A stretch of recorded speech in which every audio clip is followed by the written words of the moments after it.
Hey,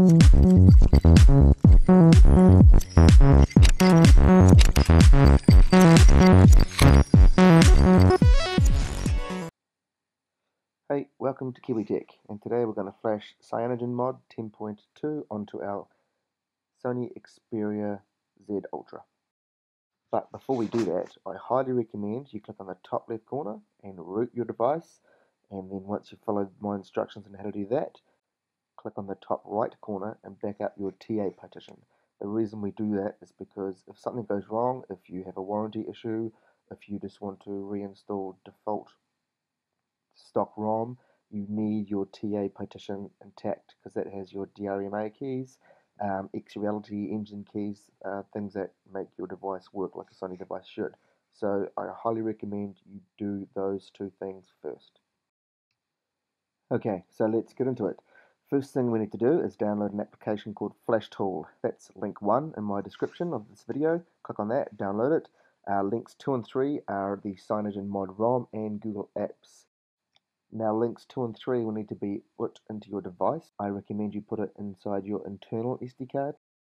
Now once you've done those things, put your micro USB cable inside your device, like you can see here, and get ready to plug it into your computer and hold down the volume up button. This will put it into flash boot mode. Now once you've plugged it in, open up the application, FlashTool. You can see when I've plugged it in, it detects it. There we go. So it says my device is in flash boot mode. Click on the lightning bolt, top left corner, and it comes up with this dialog box.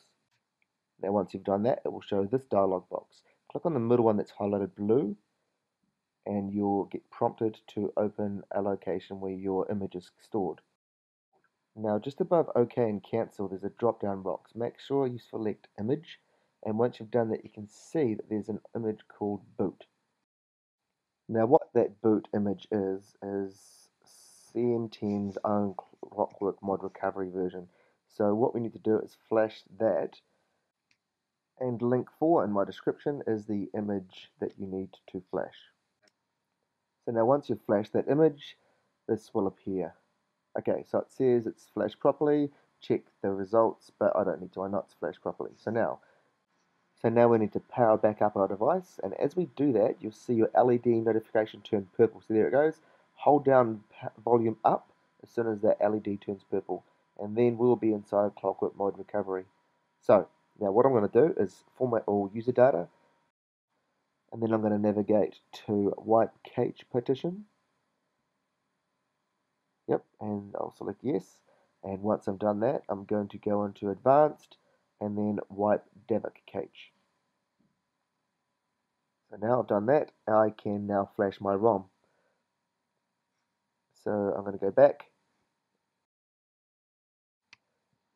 and now I'm going to install zip. Choose zip from SD card, go to 0 and navigate to Z Ultra where I've got my folder, and inside there I've got my ROMs. So there we go, FXP239 CM10.2 is the one I want to flash. I'm going to flash that first. Now excuse my hand, I'm filming it with my Galaxy S4. Yeah, probably not really kosher, is it? But that's the only device I could really get my hands on. My Handycam is still not really working too well at the moment. Okay, so you'll see that's installing. It shouldn't take too long, maybe 30 seconds. Right, so now that's flashed. We are going to go and install it from SD card.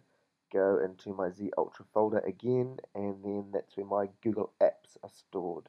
So I'm going to flash the Google Apps, which is going to give me the Play Store, all the Google stuff that I need.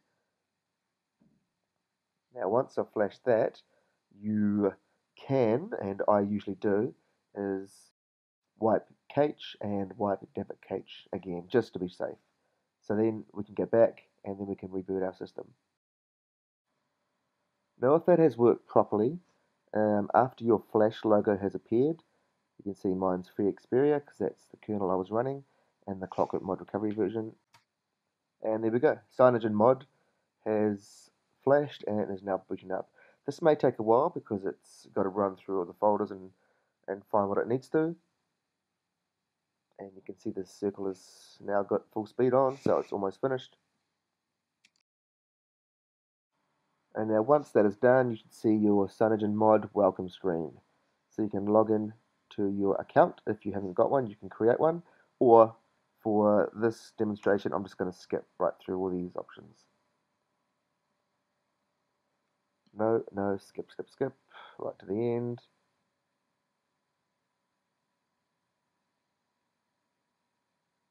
Okay, and there we have it. Cyanogen mod is fully working. So I'm just going to quickly show you the version. And if we scroll down to About Phone, and we'll see that, I'll scroll down again, and we can see that this is Cyanogen mod version 10.2. This is how much memory I've got. You can see this is Android version 4.3, and this is on my Xperia Z Ultra. So now we have a fully working Cyanogen mod running Android 4.3. The main reason you probably want to move to Cyanogen mod from your Sony ROM is for the camera. So using Focal, which is the Cyanogen mod camera, I'm just going to take a picture of my fridge, probably focus on that fruit bowl there, just quite far away, and I'm going to zoom in, and you'll notice that compared to the Sony ROM, there's a lot less noise in this camera app. It doesn't compress the images as much as the Sony does, which is always going to be good. We can see that there is still a little bit of noise there, but certainly not as much as there was on Sony's camera app. Okay, so this has been Kiwi Tech. Thanks for watching, and I'll catch you next time.